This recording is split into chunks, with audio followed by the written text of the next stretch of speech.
Hija, deja en paz a tu suegra, o vete de mi casa. Esas palabras salieron de la boca de mi hija Sofía esa tarde de domingo, frente a su esposo Marco y mis 2 nietos, en la sala de la casa que yo les había regalado como regalo de bodas hace 5 años.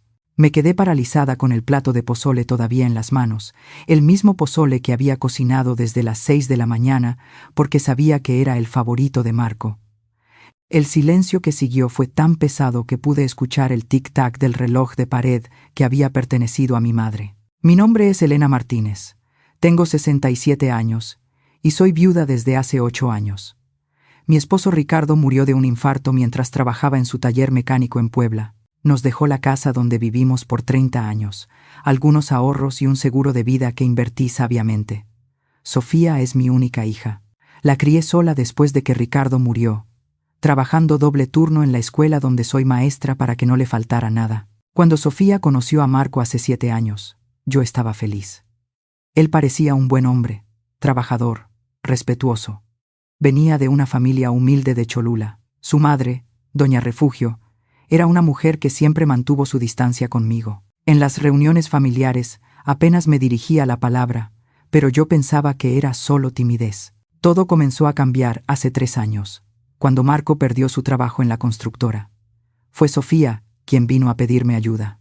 Necesitaban dinero para los gastos de la casa, para la escuela de los niños. Yo no lo pensé 2 veces. Saqué dinero de mis ahorros, 20,000 pesos en efectivo que le di a mi hija con todo mi amor. Un mes después, volvió a pedirme más, esta vez para pagar deudas de la tarjeta de crédito, otros 15,000 pesos. Luego fue para arreglar el coche, 10,000. Después para una operación que Marco necesitaba en la rodilla, 30,000. Cada vez que Sofía aparecía en mi puerta, yo sabía lo que vendría. Pero lo hacía con gusto porque eso es lo que hace una madre, ¿verdad?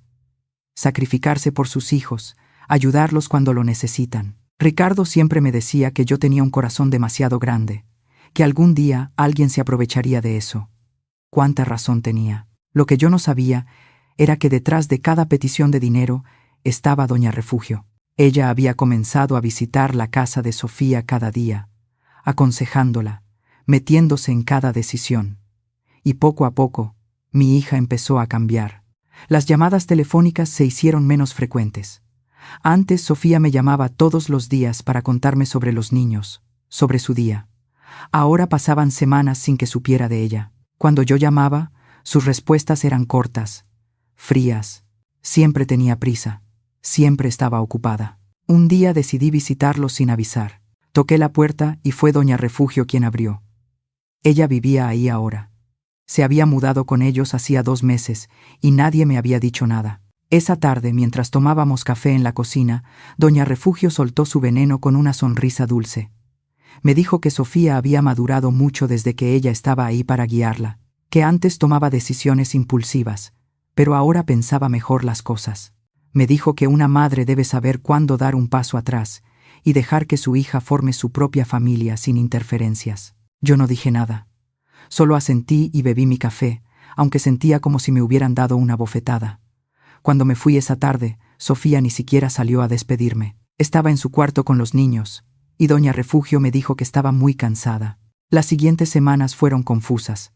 Sofía me llamó 3 veces para pedirme dinero, 30,000 para arreglar el techo de la casa, 20,000 para la fiesta de cumpleaños de mi nieto mayor, 15,000 para comprar una computadora que los niños necesitaban para la escuela. Cada vez le di el dinero sin preguntas, aunque en el fondo algo no me parecía correcto. Esa tarde del domingo, yo había ido a llevarles comida como siempre hacía. Preparé pozole, arroz rojo, tostadas, todo hecho en casa con mis propias manos. Llegué temprano porque quería pasar tiempo con mis nietos, pero doña Refugio abrió la puerta con una expresión que no me gustó. Me dejó entrar, pero no con una sonrisa. Me dijo que Sofía y Marco estaban descansando, que había sido una semana muy difícil para ellos. Yo fui a la cocina a calentar la comida cuando escuché voces elevadas en la sala. Doña Refugio estaba hablando con Sofía. No pude escuchar todo, pero sí escuché mi nombre varias veces. Luego escuché a doña Refugio decir algo sobre límites, sobre madres que no saben su lugar, sobre el derecho de una familia joven a tener privacidad. Cuando salí de la cocina con el pozole servido, encontré a toda la familia sentada en la mesa. El ambiente estaba tenso. Marco no me miraba a los ojos. Los niños estaban callados, algo raro en ellos. Sofía tenía una expresión que nunca le había visto antes. Doña Refugio comenzó a hablar. Me dijo que ella y yo necesitábamos tener una conversación honesta, que yo había sido muy generosa, sí, pero que había momentos en que la generosidad se convertía en control, que cada vez que les daba dinero, yo esperaba algo a cambio, que mis visitas constantes estaban interfiriendo con la dinámica familiar. Yo me quedé callada, procesando sus palabras. ¿Control? ¿Interferencia? Yo solo había querido ayudar. Solo había querido ser una buena madre, una buena abuela. Entonces doña Refugio dijo algo que me heló la sangre. Dijo que Sofía necesitaba elegir, que no podía tener dos madres diciéndole qué hacer, que era hora de que estableciera prioridades claras. Yo miré a mi hija esperando que ella dijera algo, que me defendiera, pero Sofía solo bajó la mirada. Fue entonces cuando le pregunté directamente: Sofía, ¿tú piensas lo mismo? ¿De verdad crees que yo he sido una carga para ti? Mi hija levantó la vista, y en sus ojos vi algo que me partió el corazón. Vi duda. Vi cansancio. Vi a alguien que ya no era la niña que yo había criado con tanto amor. Y entonces ella lo dijo. Mamá, creo que doña Refugio tiene razón. Necesitamos espacio. Cada vez que vienes, hay tensión en la casa. Marco se siente incómodo. Los niños no saben cómo comportarse. Y el dinero que nos das siempre viene con expectativas. Le dije que nunca había esperado nada a cambio, que solo quería ayudar, que solo quería estar cerca de mis nietos.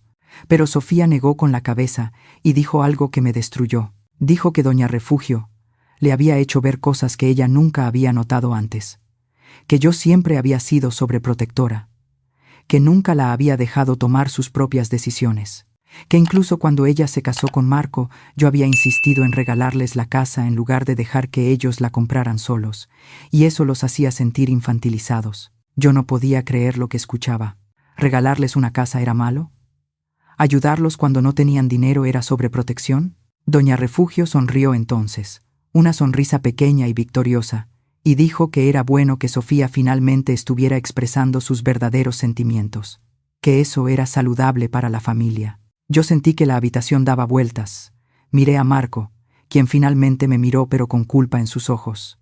Miré a mis nietos, confundidos y asustados. Y miré a Sofía, quien ahora estaba llorando pero sin moverse de su silla. Doña Refugio continuó.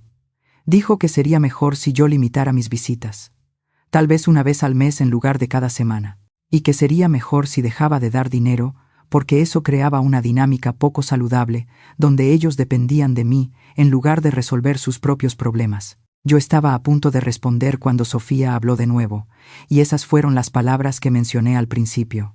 Mamá, necesito que respetes lo que doña Refugio está diciendo. Ella es familia ahora, y sus opiniones son importantes para mí.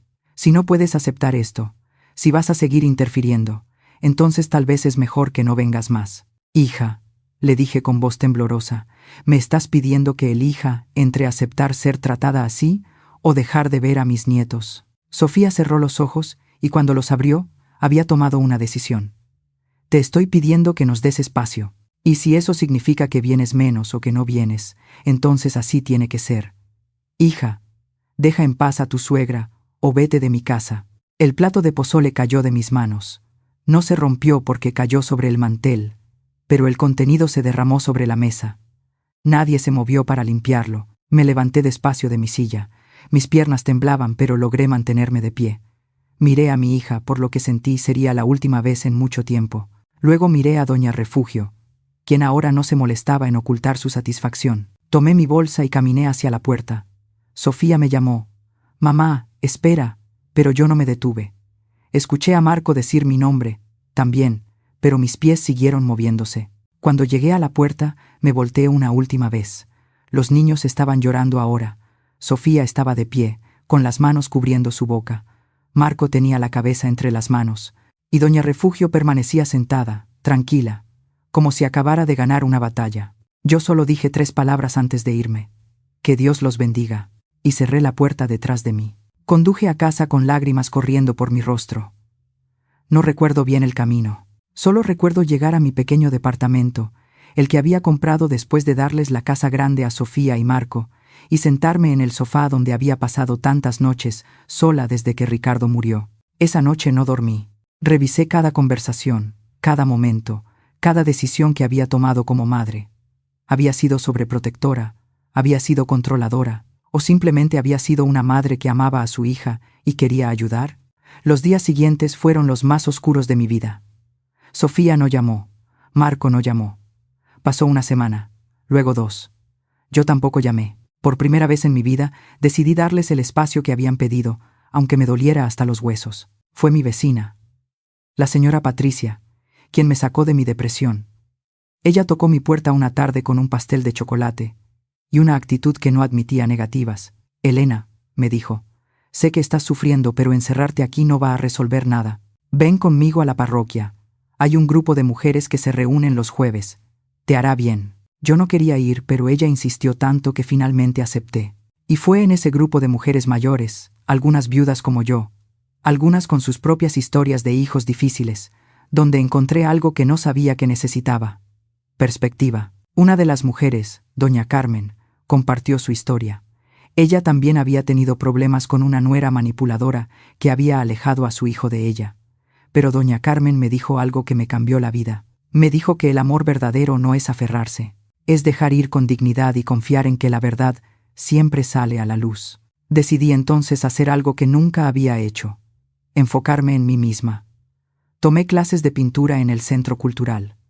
Me uní a un club de lectura. Comencé a hacer trabajo voluntario en la escuela donde había enseñado por tantos años. Poco a poco, mi vida comenzó a llenarse de nuevo, pero de una manera diferente. Pasaron 6 semanas desde aquella tarde terrible. Y entonces recibí una llamada. No era de Sofía, era de Marco. Su voz sonaba diferente, apagada, cansada. «Elena», me dijo usando mi nombre, en lugar de suegra, «necesito hablar contigo. Necesito contarte algo importante. ¿Podemos vernos?» Nos encontramos en un café cerca de mi casa. Marco llegó solo, y cuando lo vi, me sorprendió lo demacrado que se veía. Había perdido peso, tenía ojeras profundas. Se sentó frente a mí y sin preámbulos comenzó a hablar. Me dijo que había descubierto algo terrible, que doña Refugio no se había mudado con ellos solo para ayudar. Ella tenía deudas enormes de juego. Había estado apostando en línea durante años y había perdido todo su dinero. Por eso necesitaba vivir con ellos. Pero eso no era lo peor, continuó Marco.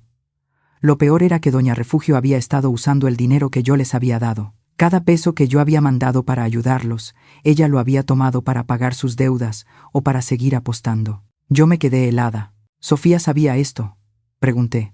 Marco negó con la cabeza avergonzado. «No al principio. Mi madre le decía que estaba administrando el dinero sabiamente, que lo estaba invirtiendo para nuestro futuro. Pero hace 2 semanas llegó una carta del banco, una demanda por deudas impagas. Ahí Sofía descubrió todo». Le pregunté cómo había reaccionado Sofía. Marco bajó la mirada. Al principio no me creyó. Defendió a mi madre. Dijeron que yo estaba inventando cosas porque quería deshacerme de ella, pero luego encontró los estados de cuenta. Vio las transferencias, las apuestas en línea, todo, y se derrumbó. Marco continuó contándome que cuando Sofía confrontó a doña Refugio, su suegra no lo negó. Peor aún, culpó a Sofía de ser ingenua, de no cuidar mejor su dinero. Dijo que si ellos hubieran sido más responsables financieramente, ella no habría tenido que tomar ese dinero. Sofía la echó de la casa esa misma noche, me dijo Marco con voz quebrada. Pero el daño ya estaba hecho. Hemos perdido casi 200,000 pesos. Todo lo que tú nos diste con tanto amor, Elena. Mi madre lo usó para alimentar su adicción. Yo no sabía qué decir. Una parte de mí sentía satisfacción de que la verdad había salido a la luz. Otra parte sentía dolor por todo el dinero perdido. Pero la parte más grande de mí sentía dolor por mi hija, por Marco, por mis nietos. «¿Por qué me cuentas esto?», le pregunté finalmente. «Porque Sofía está destruida», respondió. «No solo por el dinero, por lo que te dijo ese día, por cómo te trató, por haber creído las mentiras de mi madre sobre ti. Ha llorado todos los días desde que descubrió la verdad. Quiere verte, pero tiene miedo de que la rechaces. Tiene miedo de que nunca la perdones». Yo permanecí en silencio por un largo momento. Pensé en Ricardo y en lo que él me diría. Pensé en las mujeres de mi grupo en la parroquia. Pensé en la Elena que había sido antes y en la Elena que era ahora. Marco, le dije finalmente, yo amo a mi hija más que a mi propia vida. Pero lo que me hizo ese día me rompió el corazón de una manera que no puedo simplemente olvidar. Necesito tiempo para procesar esto. Necesito pensar en qué es lo mejor para todos. Marco asintió con lágrimas en los ojos. Lo entiendo. Solo quería que supieras la verdad, y quería disculparme yo también. Debí haber sido más fuerte ese día. Debí haber defendido a la mujer que nos regaló una casa, que siempre estuvo ahí para nosotros. Fui un cobarde, Elena. Y lo siento mucho. Nos despedimos. Y yo regresé a casa con la cabeza llena de pensamientos contradictorios. Por un lado, me sentía vindicada. No había sido controladora ni manipuladora. Por otro lado, sabía que el camino hacia adelante no sería fácil. 3 días después, Sofía apareció en mi puerta. Estaba sola.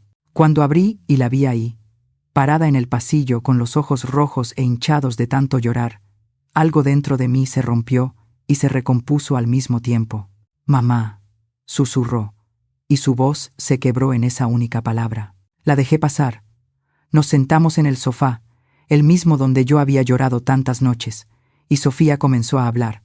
Me contó todo. Cómo doña Refugio había comenzado lentamente a plantar dudas sobre mí en su cabeza. Cómo cada comentario inocente mío era reinterpretado como control. Cómo cada regalo era presentado como una cadena. Me dijo que se sentía tan confundida durante esos meses, que amaba a su suegra y quería creer que ella solo estaba tratando de ayudar, que no quería admitir que había elegido creerle a doña Refugio sobre su propia madre. Y luego me dijo algo que nunca olvidaré.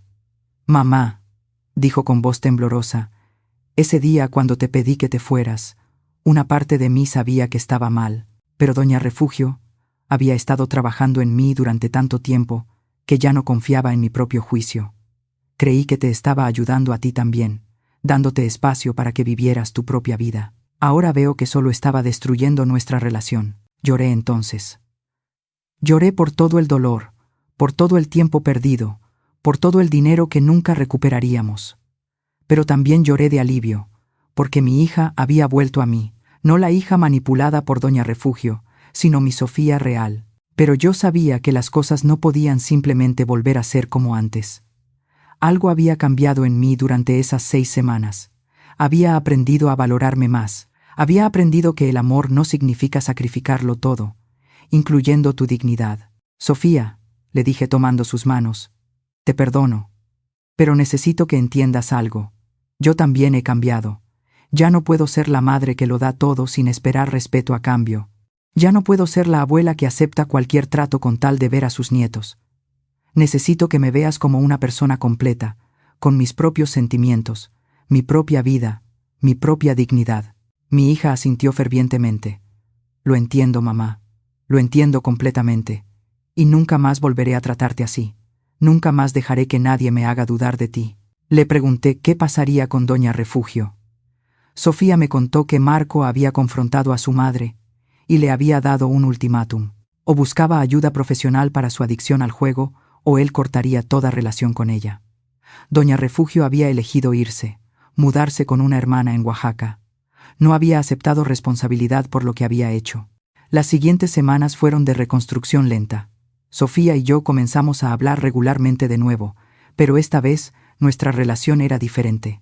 Más madura, más honesta. Cuando yo visitaba a mis nietos, ella me trataba con un respeto que no había sentido antes. Marco y yo también sanamos nuestra relación. Él me prometió que nunca más permitiría que alguien me faltara al respeto en su casa, y cumplió su palabra. En cuanto al dinero perdido, yo decidí no pensar en ello. No porque no importara, sino porque darle vueltas solo me llenaría de amargura. En su lugar, decidí verlo como el precio de una lección valiosa. Para todos nosotros, Sofía aprendió a ser más discerniente sobre en quién confiar y a valorar las relaciones que realmente importan. Marco aprendió a ser más fuerte y a defender a las personas que lo aman. Y yo aprendí que el amor verdadero incluye límites saludables y que nunca es demasiado tarde para recuperar tu dignidad. Ahora, cuando me siento en mi pequeño departamento, ya no me siento sola, me siento en paz. Sigo yendo a mis clases de pintura. sigo trabajando con mi grupo de la parroquia, sigo viendo a mis nietos regularmente, pero ahora soy la abuela que merezco ser, no la abuela que acepta cualquier cosa por migajas de atención. A veces pienso en ese momento en la puerta cuando dije esas 3 palabras. Que Dios los bendiga. No las dije con amargura, las dije con verdadera intención, porque a pesar de todo el dolor, todavía quería lo mejor para mi hija y su familia, y tal vez, solo tal vez, esa bendición fue lo que finalmente abrió sus ojos a la verdad. La vida me ha enseñado que el amor de madre es el más fuerte del mundo. Pero también me ha enseñado que ese amor no significa aceptar el maltrato, significa tener el valor de alejarse cuando es necesario y la gracia de perdonar cuando llega el momento adecuado. Hoy puedo decir que he recuperado no solo a mi hija, sino también a mí misma. Y eso, más que cualquier cosa, es lo que realmente importa.